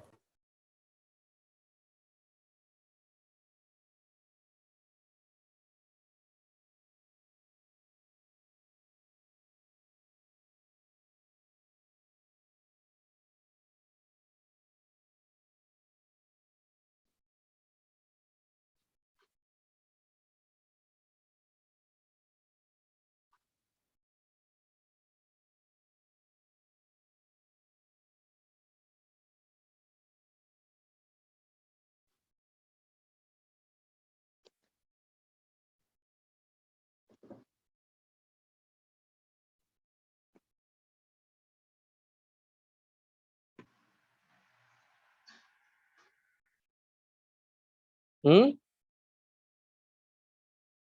কথা কি শুনো তোমরা? জি স্যার। আচ্ছা, তাহলে এখন তোমরা দেখো যে তোমরা মূলত এখানে যে আলোটা পড়ছে ফাইনালি তুমি কিন্তু স্ট্রাকচারটাই সেটআপটা এখানে চলে আসছে, স্ক্রিন এখানে চলে আসছে, M2 মিরর এখানে আসছে, M1 মিরর এখানে আসছে। তাই তুমি ওই যে মাইকেলসন মরলি তারা ফাইনালি এখানে বসে এখন দেখা শুরু করছে রশ্মি। তাহলে এখানে বসে দেখছে এই দুইটা প্রতিফলিত রশ্মি এইখানে এসে পড়লো। তাহলে এইটা এসে এই পথ অতিক্রম করে এইটা যে আসছে, আর এই রশ্মিটা এই পথ অতিক্রম করে এখানে এইখানে যে আসছে, এই দুই আসার সময় তারা বের করছে। তাই তারা প্রথম M1 মিররটা এখানে ধরছে, সেটা এলন দূরত্বে, এটা এলন দূরত্বে ধরছে। তাহলে এই সেটআপ যতই চেঞ্জ হোক এলন দূরত্বের এলন তো আর চেঞ্জ হবে না, ওই অনুপাতে প্যারালাল সামনে চলে গেছে। তাহলে উপরের হাইট তো ঠিকই আছে, এলন তো ঠিক আছে, সব জায়গায় এলন ঠিক আছে।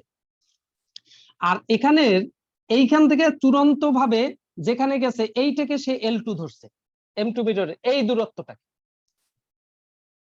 তাহলে তোমার যে এই বিন্দুতে রশ্মিটা আসছে ফাইনালি সেটা প্রতিফলিত রশ্মি, সেটা হইলো এই দূরত্ব অতিক্রম করে তারপরে প্রতিফলিত হয়ে আসছে। আর এখানে এই দূরত্ব যে এই দূরত্ব অতিক্রম করে তারপরে আসছে। তাহলে এই দুই দূরত্ব অতিক্রম করার সময় সে আলাদা আলাদা ভাবে বের করছে যে তাদের মধ্যে কোনো সময়ের পার্থক্য আছে কিনা, এই দুইটা সময় বের করছে। এইটাই ছিল তার যাচাই করার প্রথম ধাপ। কারণ কেন কারণ হইলো সে দেখছে যদি দুইটা রশ্মি একদম সেম সেম সময় এসে এখানে মিলিত হইতো, সবই কিন্তু আলোক রশ্মি, প্রতিফলিত রশ্মি, তাহলে তারা সমান পথ অতিক্রম করত। আর সমান পথ অতিক্রম করলে কোনো পথ পার্থক্য থাকতো না, ফলে এই জায়গাটা উজ্জ্বল দেখত। কিন্তু এখানে এই জন্য তারা এই দুই প্রতিফলিত রশ্মির তারা সময় বের করছে।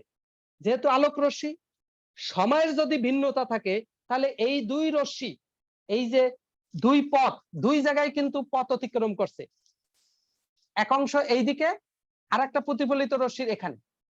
তাহলে এই দুই পথ যদি সময়ের ভিন্নতা থাকে তাহলে এখানের মোট অতিক্রান্ত পথ আর এখানে যে এখানে আসার মোট অতিক্রান্ত পথ, এই দুই পথের মধ্যে পার্থক্য সৃষ্টি, এই L1 L2 এর মধ্যে পার্থক্য সৃষ্টি। তাহলে অবশ্যই এখানে দেখা যাচ্ছে আসলে এই পথের মধ্যে কিন্তু পার্থক্য আছে।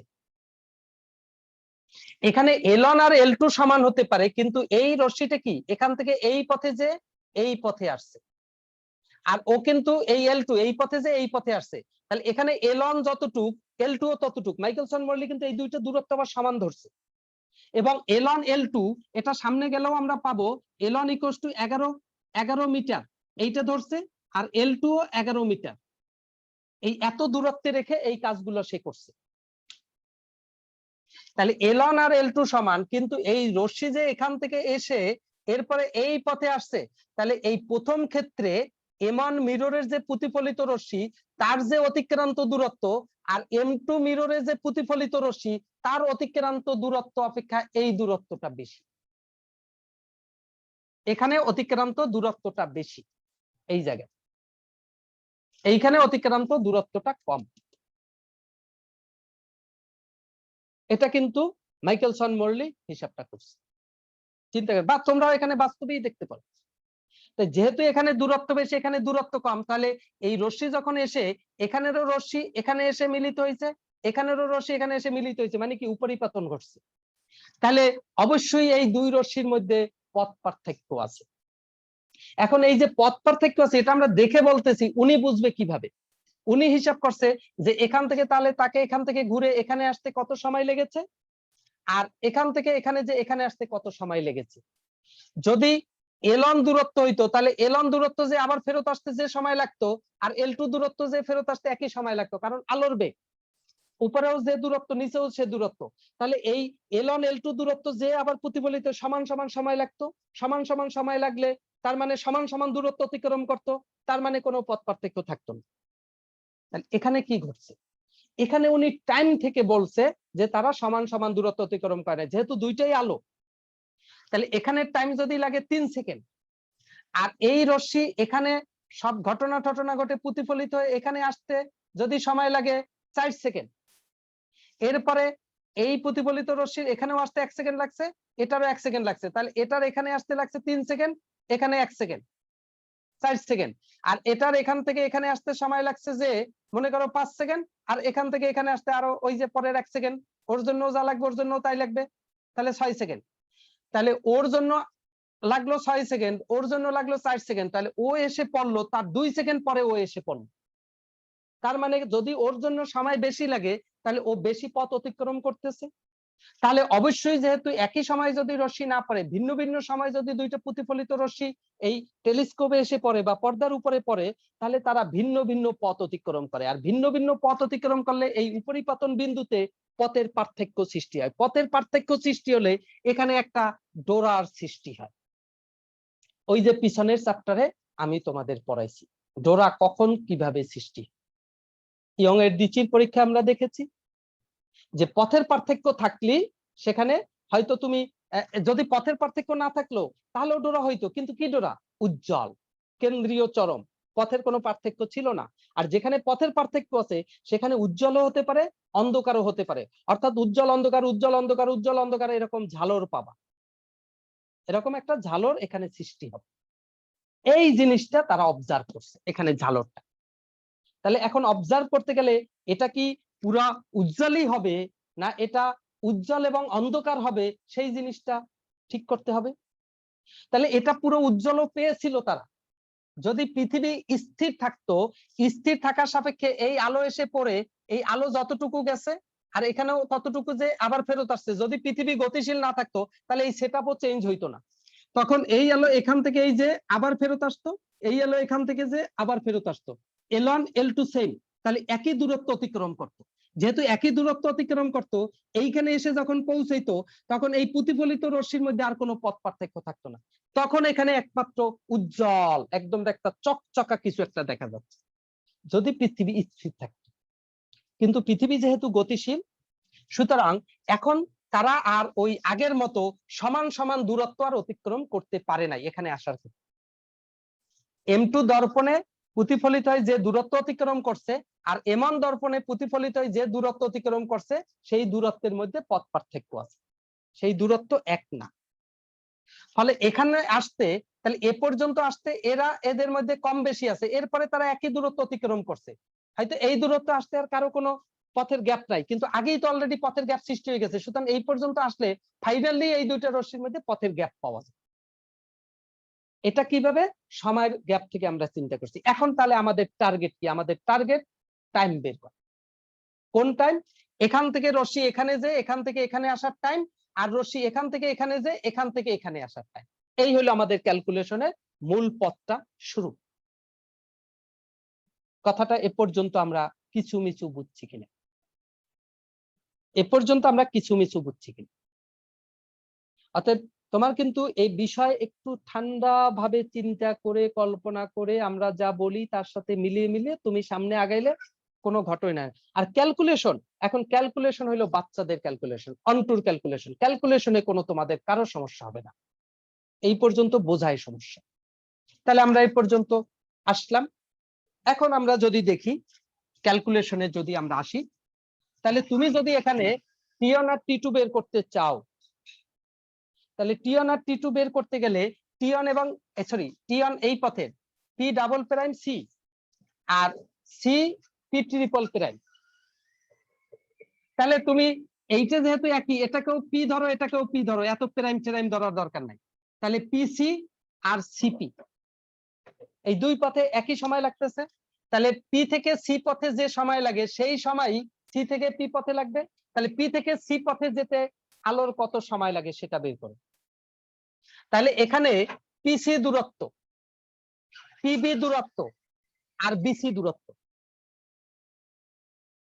এটা নিয়ে একটা সমকোণী ত্রিভুজ হয়। সমকোণী ত্রিভুজে আমরা লিখতে পারি পিসি স্কয়ার সমান সমান পি এ স্কয়ার প্লাস এ মানে বিসি স্কয়ার। তাহলে পিসি এই পথের দৈর্ঘ্য কত? যেহেতু আলো যাচ্ছে সি বেগে আর পি থেকে সিতে যেতে আলোর সময় লেগেছে আমরা বলেছি কত? টি1। তাহলে পথটা কত হবে? এস ইকুয়ালস টু ভিটি। এটা যেহেতু সি বেগেই যাচ্ছে তাহলে বেগ ইনটু সময় এই পথ পাওয়া যাবে। তাহলে এখানে হবে সি টি1 এইটা whole square equals to P A P P A কই? এখানে পি এ না, এটা পিবি। পিবি এটা বি বিন্দু, এটা বি বিন্দু, এটা সি বিন্দু, এইটা হলো পি বিন্দু। তাহলে পিবি পিবি আমরা কত ধরেছিলাম? এই পিবি আমরা কত ধরেছিলাম? এল1 ধরেছিলাম। তাহলে এইটা হলো এল1 স্কয়ার প্লাস বিসি, এই বিসি আমরা কত ধরেছিলাম? তাহলে এই বিসি দূরত্বটাও আলো যে সময় পি থেকে সি বিন্দুতে যাবে এই একই সময় পরে এই এম1 মিরর বি বিন্দু থেকে সি বিন্দুতে যাবে, কিন্তু মিররটা যাবে হইলো ভি বেগে, একটু আগেও বলে আসছি আমি। তাহলে যদি ভি বেগে যায় এবং এটাও যদি বি থেকে সি বিন্দুতে আসতে টি1 সময় লাগে, তাহলে ওই দূরত্বটা হইলো ভি টি1। তাহলে ভি টি1 এত স্কয়ার। এখান থেকে আমরা টি1 বের করি। তাহলে কি? C square T one square equals to L one square plus V square T two square, sorry T two কেন টি1 স্কয়ার। এখন যদি টি1 এপাশে নিয়ে আসি তাহলে কি হয়? T one square into C square minus V square equals to L square L one square.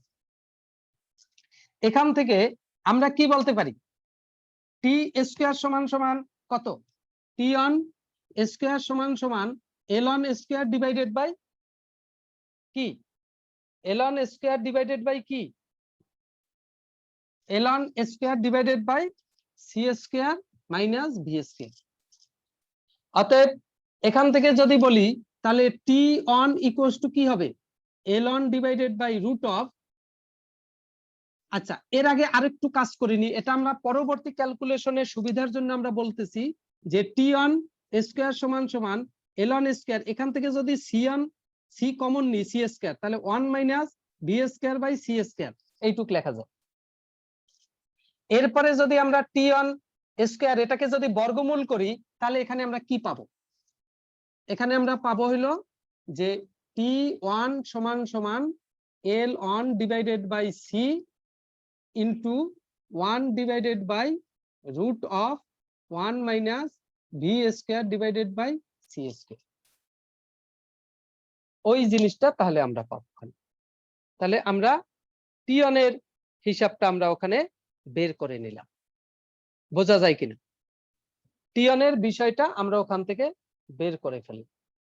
টি1 এইটাকে আমরা বলতে পারি পি থেকে সি বিন্দুতে যাওয়ার আলোর সময়। একইভাবে সি থেকে এই পি বিন্দুতে আসার সময়ও সেম। তাহলে আলোক রশ্মি এখান থেকে যে এখানে আসতে মোট সময় লাগবে কত? মোট সময় যদি আমরা চিন্তা করি ক্যাপিটাল টি1, তাহলে মোট সময়, সেই মোট সময় লাগবে হইলো ক্যাপিটাল টি1 সমান সমান লাগবে হইলো 2 ইন্টু এত, তাহলে 2 ইন্টু এলন divided by C into 1 divided by root of 1 minus V square by C square. মোট সময় লাগবে এটা। এবং এইটা হইলো তোমার 1 নং সমীকরণ।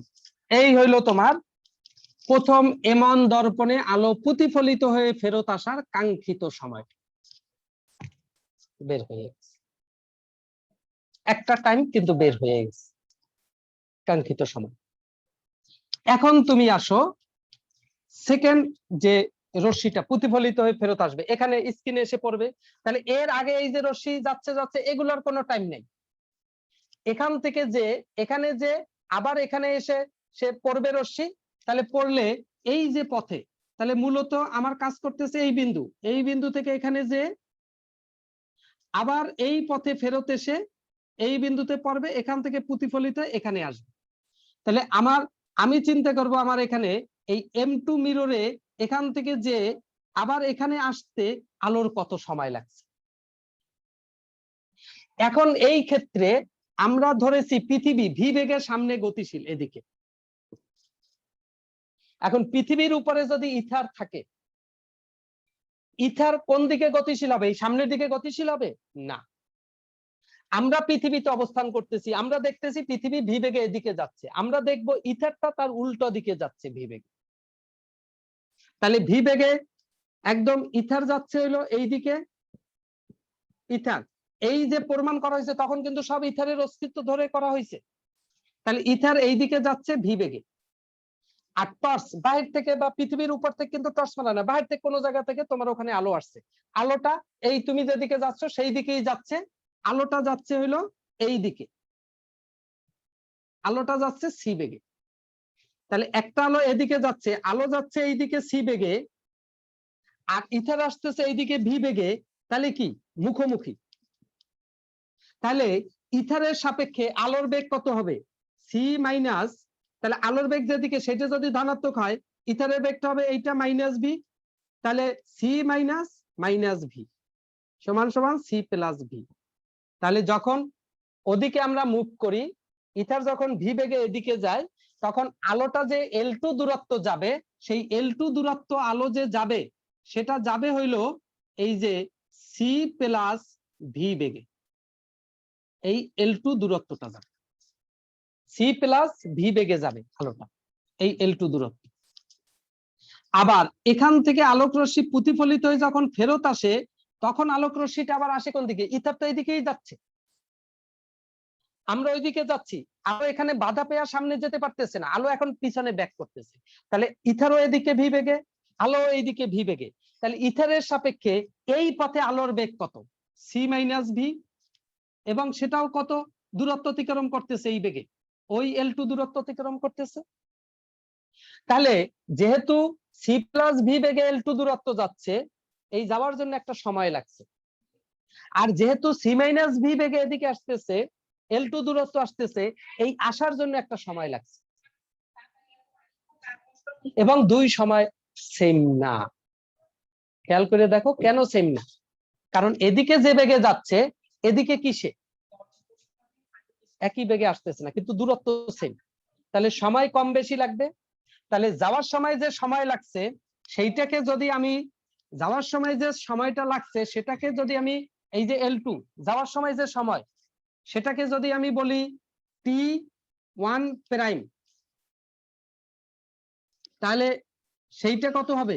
সেইটা হবে হলো দূরত্ব L2 divided by C plus V। আর আসার যে সময় সেটাকে যদি বলি T ডাবল প্রাইম, সেটা কত হবে? সেটা হবে একই দূরত্ব L2 divided by C minus V। কারণ সময় হলো দূরত্ব বাই বেগ, S ইকুয়ালস টু VT, ওই সূত্রই বলে। তাহলে এই যে যাবে আর ফেরত আসবে, মোট সময় যদি হয় ক্যাপিটাল T, সেই ক্যাপিটাল T কত হবে? ক্যাপিটাল T হবে হলো L2 divided by C plus V plus L2 divided by C minus V। তাহলে মোট সময় কি হবে? মোট সময় এখানে কি হবে? এই দুইটা যদি আমরা গুণ করি, এখন লসাগু করি, V C মাইনাস V, তাহলে এইটা এটা কাটা যায়, তাহলে এই L2 দিয়ে এটাকে গুণ হয়, তাহলে L2 C minus L2 V plus এইটা দিয়ে এইটাকে যদি গুণ মানে কাটা যায়, তাহলে এইটুক থাকে, তাহলে এইটুকরে যদি L2 দিয়ে গুণ করি, তাহলে L2 C plus L2 V, এইটা আর এইটা কাটা যায়, তাহলে এখানে থাকে 2 L2 C ডিভাইডেড বাই, এটা করলে হয় C square minus V square. তাহলে এখানে হলো তোমার T2 এই পথে যাওয়ার সময়, এই পথে যাবে এবং আসবে মোট সময়। তাহলে এটাকে যদি আরেকটু সিম্পলিফাই করি, এই ফরম্যাটে যদি আনার চেষ্টা করি, তাহলে কি হয়?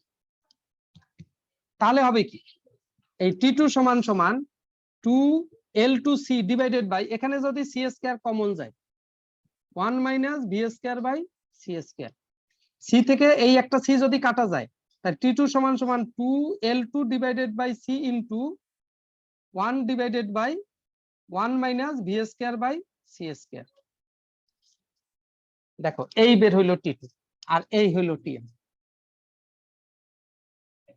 বুঝছো কিনা?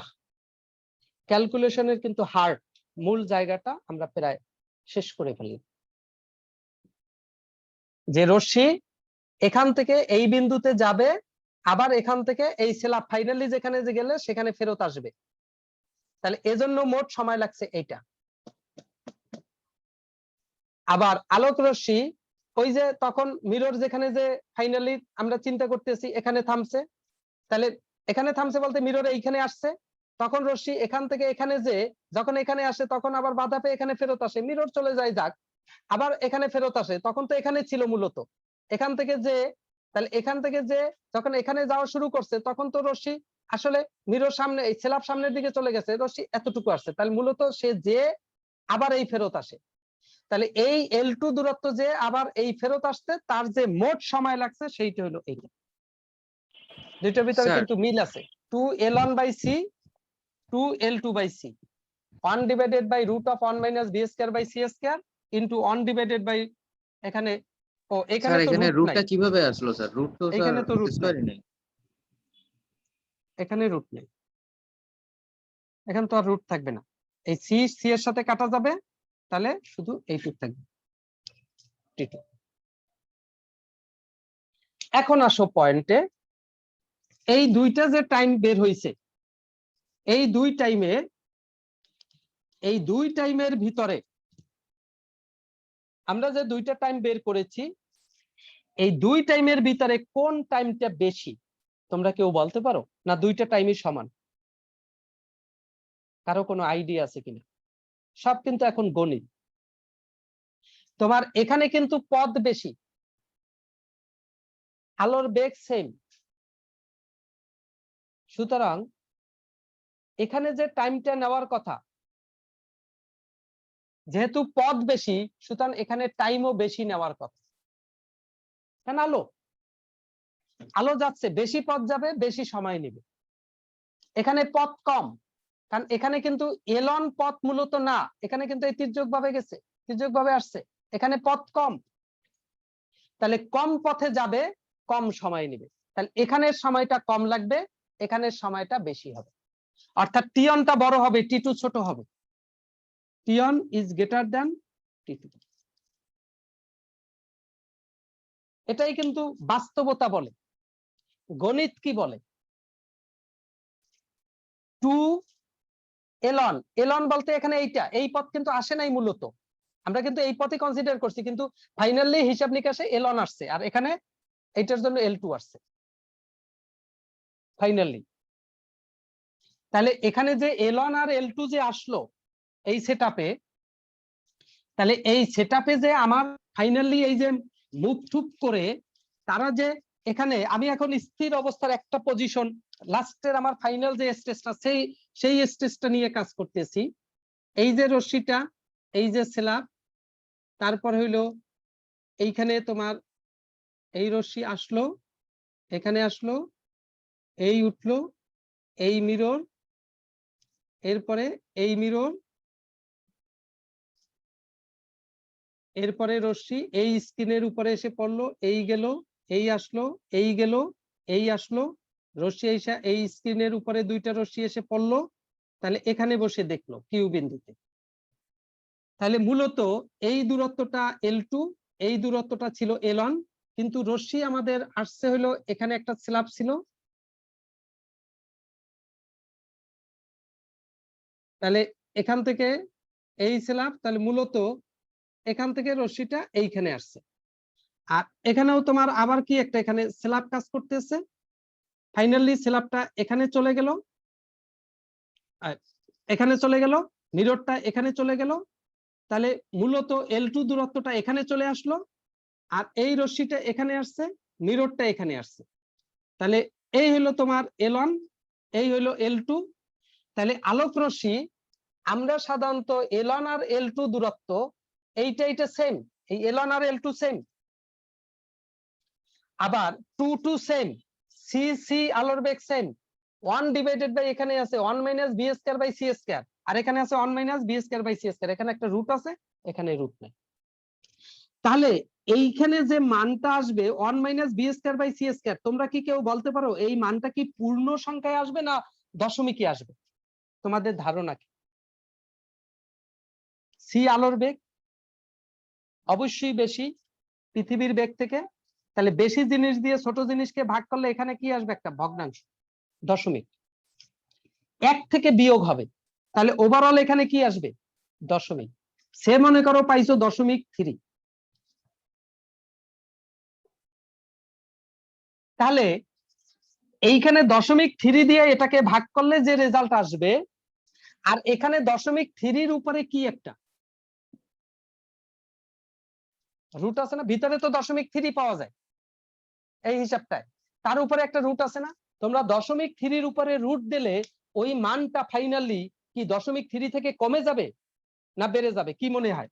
বা এখানে পাইলে 0.9, তাহলে এখানে তোমার এর উপরে একটা 0.9 আসলো, এটা কি 0.3 হবে রুট দিলে? না, ক্যালকুলেটরে চাপ দিয়ে দেখো, তুমি এই 0.9 কে যদি বর্গমূল করো তাহলে এখানে যে মানটা পাবা সেটা 0.9 থেকে বড় পাবা। এটাই নিয়ম, যে কোনো ভগ্নাংশের উপর যখন বর্গমূল থাকে তখন তার মান কমিয়ে দেয় না, সেটা বাড়ায়। পূর্ণ সংখ্যার উপরে বর্গমূল থাকলে সেটাকে কম। তাহলে এখানে যদি 0.9 পাই, 9 দিয়ে এখানে ক্যালকুলেশন করলে যা আসবে এখানে 9 থেকে বেশি পাবো, তাহলে বেশি জিনিস দিয়ে ভাগ করলে এখানে টাইমটা ছোট হয়ে যাবে, টোটাল রাশিটা ছোট হয়ে যাবে, কারণ বড় জিনিস দিয়ে ভাগ করতেছি আর এখানে ছোট জিনিস দিয়ে ভাগ করতেছি, এখানে 0.9 দিয়ে ভাগ করতেছি, এখানে 0.9 থেকে বেশি জিনিস দিয়ে ভাগ করতেছি, তাহলে এখানে রেজাল্টটা ছোট হবে, এখানে রেজাল্টটা বড় হবে। তার মানে T2 টা বেশি আর T1 টা কম, নাকি? ছোট জিনিস দিয়ে ভাগ করতেছি তাহলে বড় হয়ে যাবে, তাহলে T2 টা বেশি, আর এখানে T1 টা কি বড় জিনিস দিয়ে ভাগ করতেছি, তাহলে T1 টা ছোট হয়ে যাচ্ছে, এখানে T1 টা ছোট হয়ে যাচ্ছে, তাহলে এখানে T1 টা ছোট আর T2 টা বড়। টাইমের কি পার্থক্য পাওয়া গেছে কিনা? তাহলে অর্থাৎ তুমি এখানে কি দেখলা, যে এই বিন্দুতে আলো এসে যে এই পথে আসলো, এই পথে আসলো, আর এখান থেকে যে এখানে আসলো, দুইটা আলো একই সময়ে এখানে আসে নাই। সুতরাং আলো দুইটা যে এখানে পর্দার উপরে যে এসে পৌঁছবে, এই আলো দুইটা যে পর্দার উপরে এসে পৌঁছবে, তারাও একই সময় এসে দুইটা রশ্মি এখানে পৌঁছাবে না, একটা পৌঁছাবে তার কিছুক্ষণ পরে এসে আরেকটা পৌঁছাবে।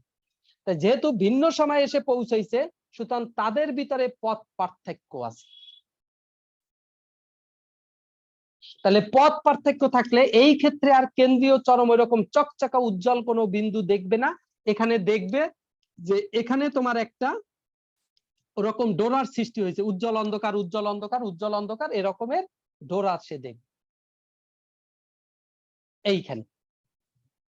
তাহলে এই যে দুইটা রশ্মি আসলো, দুইটা রশ্মি আসার যে সময়ের কতটুকু পার্থক্য, যে এইটা এসে এখানে পড়তে হয়তো 5 সেকেন্ড সময় লাগছে, এটা এসে পড়তে এখানে মনে করো 7 সেকেন্ড সময় লাগছে।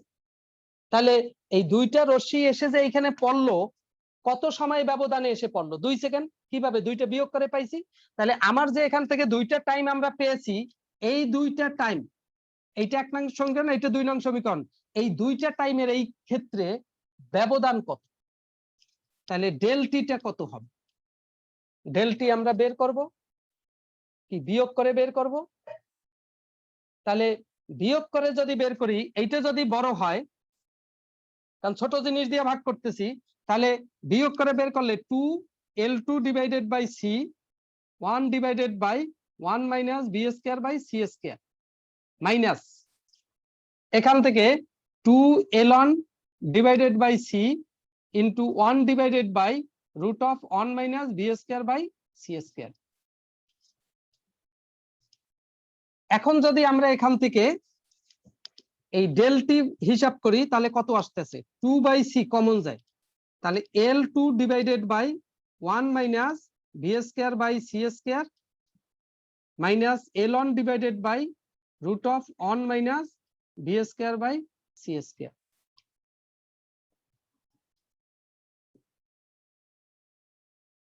এই হলো সময়ের পার্থক্য। এইটাকে আমরা 3 নং সমীকরণ দিয়ে রাখি। তাহলে এই হলো মাইকেলসন মর্লির একটা ঘটনা ঘটলো। এখন মাইকেলসন মর্লি করছে কি, সে এই সেটআপটাকে পুরোপুরি 90 ডিগ্রি কোণে সে ঘুরিয়ে দিচ্ছে, পুরোপুরি সে পুরোটাকে 90 ডিগ্রি কোণে সে ঘুরিয়ে দিচ্ছে। স্যার তাহলে 90 ডিগ্রি কোণে ঘুরিয়ে দিলে কি হয় বলো? স্যার এই সিস্টেমটা যদি আমরা আরো সামনে আগাই তাহলেও তো টাইম পার্থক্যটা একই থাকবে। আরো বাড়তে বাড়তে থাকবে পার্থক্য। Time তোমার কি হতে থাকবে? তোমার মানে ও তো আরো যদি আমরা পার্থক্য থাকবে কিন্তু একই থাকবে, পার্থক্য সবসময় হ্যাঁ, একই একই আসতেছে, জি স্যার। পার্থক্য একই আসতেছে, কারণ ওই তো সব সিমিলার হইতে যাচ্ছে, মূলত টাইম পার্থক্য থাকবে। এখন কি হইল? এখন যদি এই সিস্টেমটাকে পুরোপুরি উল্টে দেয়, তাহলে তোমার এখানে যে ভাইটাল তিনটি ইকুয়েশন পেয়েছিলা, টি1 পেয়েছিলা এই যে 2L1 divided by C into 1 divided by root of 1 minus V square by C square. T two পেয়েছিলা 2L2 by C into 1 divided by 1 minus V square by C square. এরপরে এর আন্ডারে তোমরা এখান থেকে ডেল টি পেয়েছিলা 2 ডিভাইডেড বাই সি কমন গেছিল L1 divided by 1 minus V square by C square minus L2 divided by 1 minus V square by C square তার root. এই জিনিসটা পেয়েছি, এই তিনটে ইকুয়েশন। এইটাকে আমরা 1 ধরছিলাম, এইটাকে 2 ধরছিলাম, এইটাকে 3 ধরছিলাম। ওইখান থেকে তিনটা খুব গুরুত্বপূর্ণ ইকুয়েশন আমরা বের করে ফেলছি। এখন তোমার মাইকেলসন মর্লির ঘটনাটা কি ঘটছে আবার? এই এই এই এই তাহলে এখানে তোমার এখানে ছিল কি? এখানে স্ল্যাব ছিল,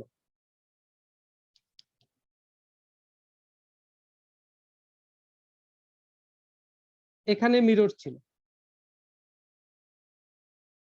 এখানে আলো গেছিল, এখানে আসলো, এখানে গেল,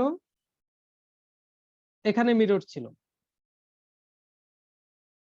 M1 M2 এখানে স্ক্রিন ছিল এসসি পর্দা, এটা কিউ বিন্দু ছিল। যদি এই স্ক্রিন কিউ ছিল, যদি টোটালটাকে আমি 90 ডিগ্রি কোণে ঘুরিয়ে ফেলি, তাহলে 90 ডিগ্রি কোণে ঘুরিয়ে দিলে এইটা এখানে আসবে, এইটা এখানে সরে আসবে, এইটা এখানে আসবে, এইটা এখানে যাবে। তাহলে আমাদের কি হবে সেটআপটা? সেটআপটা এইটা যদি উপরে উঠে যায় তাহলে উৎসটা এই উপরে চলে আসবে।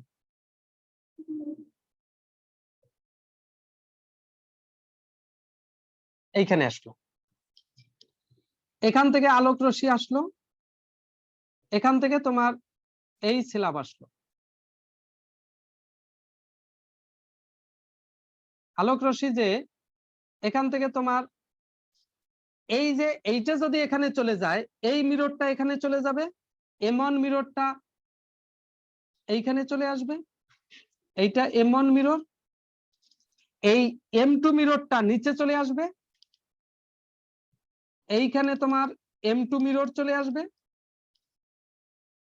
তাহলে এখান থেকে তোমার এই পথে এসে আলোক রশ্মি হয়তো এই আর এই, তাহলে এখানে এইটা হলো M2 মিরর,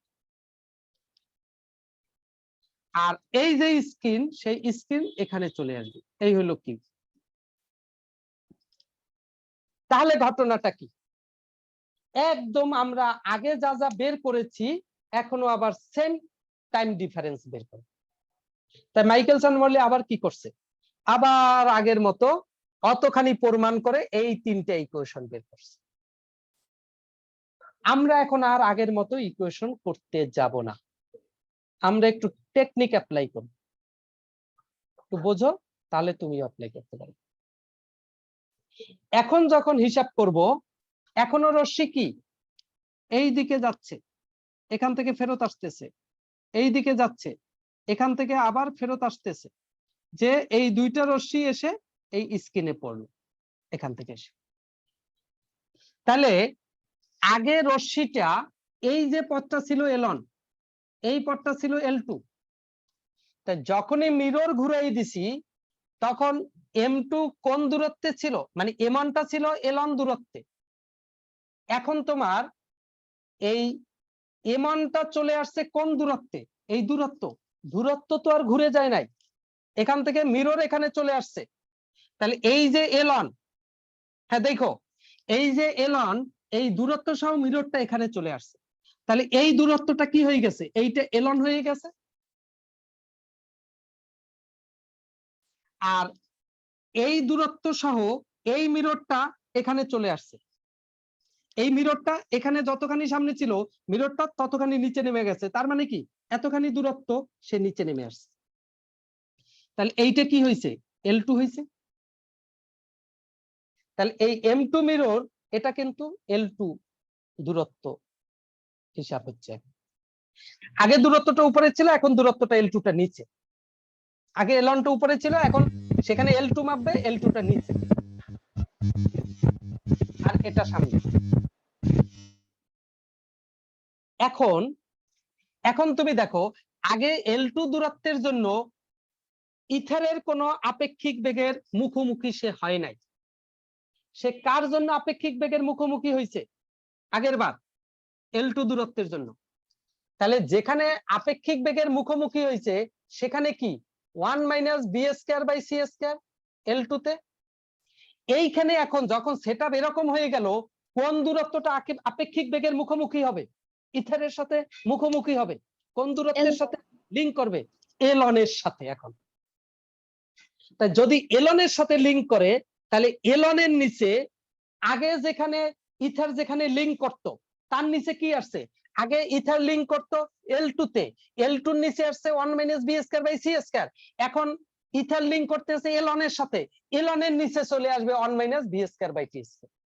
তাহলে এই দূরত্ব এখন এখানে যে আবার এখানে ফেরত আসতে যে টাইম লাগবে এখানে, সেই যে টাইম, সেই টাইমটা হবে এই জায়গায় T2, এখানে T1 T2 ধরছি, আর এখানে টি1 প্রাইম সেই টাইমটা হবে এইখানে হইলো 2 ln/c into 1 divided by 1 minus V square by C square.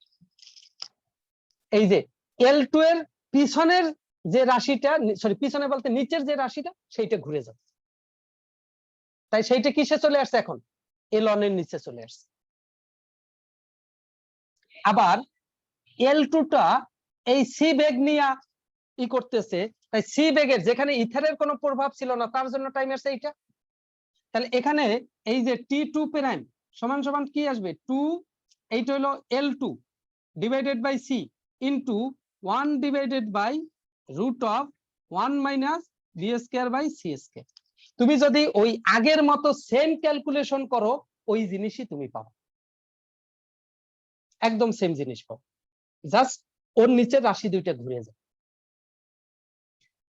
এটা তোমরা ইচ্ছা করলে ক্যালকুলেশন করেও নিতে পারো। আমরা ওই যে ক্যালকুলেশনটা যতখানি করছি সেম প্রসেসে যদি তুমি ক্যালকুলেশন করো, কারণ L2 দূরত্ব কি একদম খুব বেশি কঠিন না কিন্তু ক্যালকুলেশন করাও। এই ln দূরত্বটা এখন কি করতেছে এই c plus V C minus V বেগে যাবে, তাহলে এখানে টাইম মোট টাইমটা কি হবে এই যে ln divided by c plus V plus ln divided by C minus V, তাহলে এই জিনিসটাই আসবে ফাইনালি ln এর জন্য। করাও কিন্তু অন্টুর বিষয়। আর এখানের এইটা কিভাবে আসবে, এইটা ওই দুই পাশে ভাঁজ হয়ে আসতো, তাহলে এইটা তোমার চলে যাবে, এইটা যে বের হয়েছে এইটা তার উল্টো জিনিসটা বের হয়েছে, সুতরাং এখানেও তার উল্টো জিনিস একই ভাবে একই প্রসেসে আবার ওইভাবে সমকোণী ত্রিভুজ দ্বারা ওটাও চলে আসবে।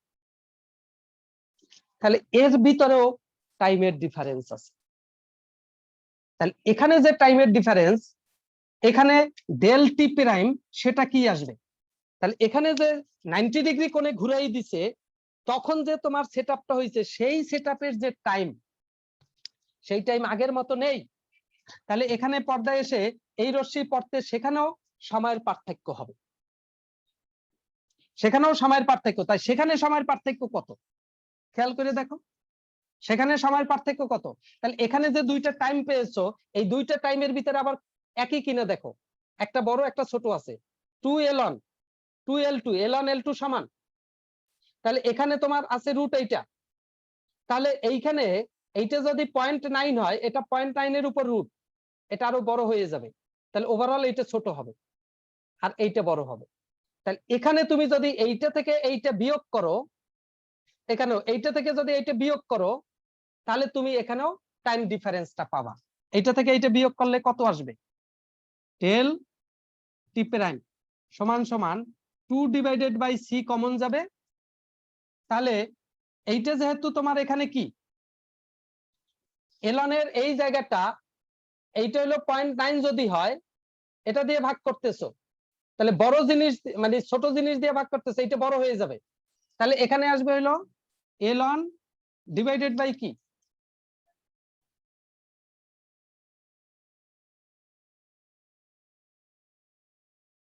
কি সেম জিনিস পাচ্ছি তো, ভুল হইতেছে না কোথাও তো।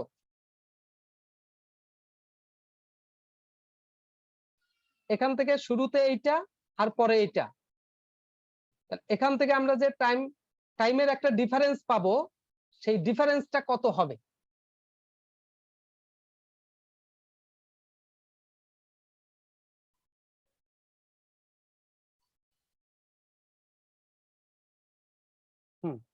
আচ্ছা যাই হোক, এখানে সেই টাইমের ডিফারেন্স এখানে আমরা বের করব 1 minus V square by C square.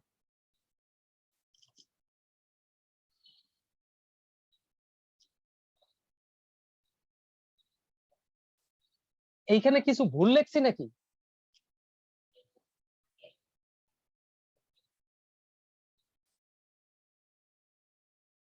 এইখানে কি কোনো কিছু ভুল লিখছি দেখো তো, কোনো একটা জায়গায় মনে হয় এখানে হিসাব করতে ভুল লিখছি মনে হয়, যে ডেল টি টাইমের ডিফারেন্স কোনটা বড়, এখানে কি ছিল এখানে বর্গমূল ছিল, তাহলে এইটা বড় এইটা ছোট হয়ে যাবে, ছোট জিনিসটা বিয়োগ হবে। এইখানে আমি L2 কেন লিখলাম, এইখানে হবে L2 আর এইখানে হবে ln, এইটা ভুল লিখছি ওইটা। তাহলে এইখানে যদি করি তাহলে ln ডিভাইডেড বাই এখানে আসতেছে কত 1 minus B square by C square minus minus কি আসতেছে এখানে মাইনাস আসবে এখন এই যে এটা তাহলে 2/c তো কমন নিছি L2 divided by L2 divided by 1 minus B square by C square তার রুট এইটা এইটা হলো 4 নং সমীকরণ হয়েছে। এখন তুমি দেখো এই দুই ক্ষেত্রে এখানের যে এই যখন 90 ডিগ্রিতে ঘুরাই দিছে তখন যে যে টাইম ডিফারেন্সে সে রশ্মি দুইটা পড়েছে আর যখন 90 ডিগ্রি কোণে ঘুরেছিল না তখন যে টাইম ডিফারেন্সে এসে রশ্মি পড়েছে দুই টাইম ডিফারেন্স কি সেম না এখানে টাইম ডিফারেন্স উপরে এই যে দুইটা রশ্মি এসে যখন পর্দায় পড়েছে স্ক্রিনে পড়েছে এই রশ্মি প্রতিফলিত হয়ে এসে পড়ছে এখান থেকে প্রতিফলিত হয়ে পড়ছে তাতে মনে করো টাইম ডিফারেন্স ছিল 2 সেকেন্ড কিন্তু যখন 90 ডিগ্রি কোণে ঘোরানো হয়েছে তখন টাইম ডিফারেন্স কিন্তু ওই যে রশ্মি দুইটা প্রতিফলিত হয়ে পড়ছে সেটা কিন্তু 2 সেকেন্ড ছিল না সেখানে আবার নতুন করে টাইম ডিফারেন্স সৃষ্টি হয়েছে সেটা হলো এইটা তাই সময় ব্যবধান এখন এই দুই সময় ব্যবধানের আবার পরিবর্তন কত এই দুই সময় ব্যবধানের পরিবর্তন কত হবে এই দুই সময় ব্যবধানের পরিবর্তন সেটা যদি হয় দুই সময় ব্যবধানের পরিবর্তন ডেল টি 1 ইকুয়ালস টু দুই সময় ব্যবধানের পরিবর্তন ডেল টি বা এখানে এই টাইমের পরিবর্তনকে যদি স্মল টি দিয়ে বুঝাই ডেল স্মল টি তাহলে কি হবে এই দুইটা বিয়োগ হবে এই দুইটা যদি আমরা এখানে বিয়োগ করি তারপরে এখানে আমরা দুইটা টার্ম পাবো এখানে L1 L2 যদি আমরা এখানে এইটা থেকে এইটা যদি বিয়োগ করি তাহলে কি আসবে এই দুইটা থেকে L1 L2 কমন যাবে এখান থেকে কমন যাবে তাহলে আমাদের আসবে হলো 2 ডিভাইডেড বাই সি এখানে হলো L2 divided by 1 minus B square by C square minus L1 divided by root of 1 minus B square by C square minus অথবা এইটা থেকে এইটা বিয়োগ তুমি তোমার সুবিধা অনুযায়ী করবা মাইনাস এইটা যদি বিয়োগ করি তাহলে L1 divided by 1 minus B square by C square এরপরে মাইনাসে মাইনাসে plus L2 root of 1 minus B square by C square এই জিনিসটা এখানে আসবে তাহলে এখানে দেখো এই যে এই দুইটার ভিতর থেকে আবার L1 এখান থেকে এই যে নিচে 1 minus B square by C square 1 minus B square by C square এই দুইটা যদি একত্রিত করি তাহলে এখানে কি আসে এখানে আসে হলো যে যদি লসাগু করি তাহলে L2 মাইনাস L1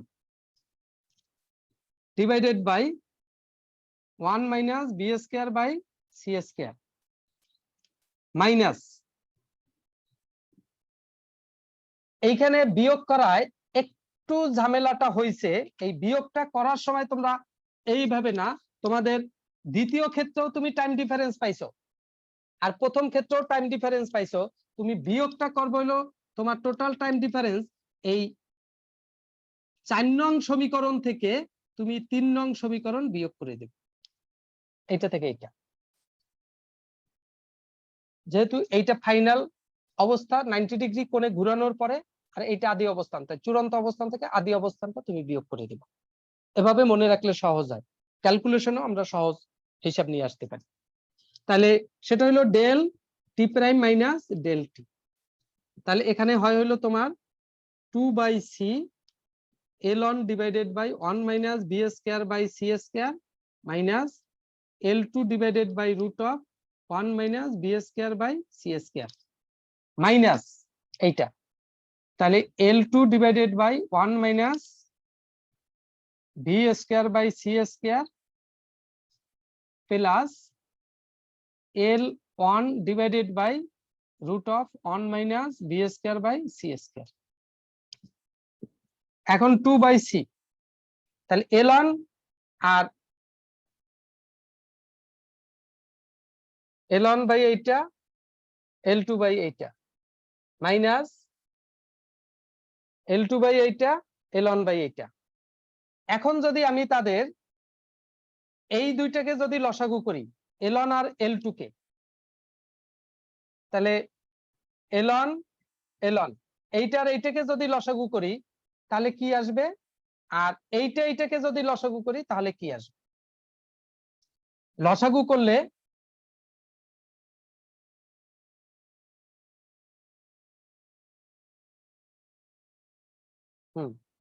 এখানে একটা বিষয় আসবে, সেটা কত?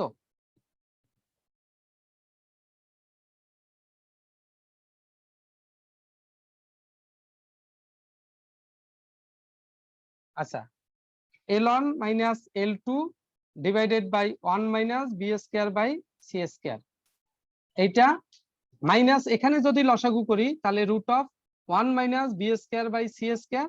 এখানেও তোমার আসবে হইলো এই যে মাইনাস কমন নিলাম, তাহলে L2 মাইনাস L1, এরপরে এটাকে একটা সেকেন্ড ব্র্যাকেটে আটকাই দাও। এখন তুমি এইখানে এই যে একটা মাইনাস কমন নিয়ে L1 মাইনাস L2 বের করে L1 মাইনাস L2 কে তুমি পিছনে নিয়ে আসো কমন নিয়ে, তারপরে এইটাকে ইনভার্স করে এটাকে দ্বিপদী উপপাদ্যে বিস্তৃত করো, এটাকেও ইনভার্স করে দ্বিপদী উপপাদ্যে বিস্তৃত করো, করার পরে এখানে একটা ফাইনাল টি এর রাশিমালা এখান থেকে তুমি নিয়ে আসো, টি এর একটা রাশিমালা এখানে ফাইনালি বের হবে। তাহলে এই পর্যন্ত এই যে ডেলটি মানে অনুভূমিক ভাবে দেখছে আর 90 ডিগ্রি কোণে ঘুরিয়ে তারা দেখছে, এই দুই দেখার ভিতরে যখন তারা অনুভূমিক ভাবে দেখছে তখনও দুইটা রশ্মির ভিতরে সময়ের পার্থক্য ছিল, আর 90 ডিগ্রি কোণে যখন ঘুরিয়ে দেখছে তখনও সময়ের পার্থক্য ছিল দুইটা রশ্মির ভিতরে, কিন্তু দুই পার্থক্যের ভিতরে আবার সময়ের পার্থক্য আছে, দুই পার্থক্য সেম ছিল না, সেই পার্থক্যটা কত সেইটা আমরা এখানে বের করছি। এ পর্যন্তই দেখো, বেশি লোড হয়ে যাচ্ছে, এতে এত মাথায় নেওয়া ঝামেলা হয়ে যাচ্ছে এখন, ঠিক আছে? তাহলে এ পর্যন্ত আমরা এই ক্যালকুলেশন শুরু থেকে এই পর্যন্ত দেখে রাখি, আগামী দিন বাকিটুকু ক্লিয়ার করে দেব, আর মাথায় ক্যালকুলেশন কাজ করতেছে না। তাহলে এ পর্যন্ত দেখো, এ পর্যন্ত পারবা না সবাই হাতে করে করে? ঝামেলা মনে হয় না? আগে এ পর্যন্ত করে দেখো, তারপরে আমরা সামনে এখন আর বেশি কিছু নাই, এখন অল্প একটু বিষয় আছে সেটুকু ক্লিয়ার করে দিলেই হয়ে যাবে। ওকে, আল্লাহ হাফেজ, এ পর্যন্ত রইল।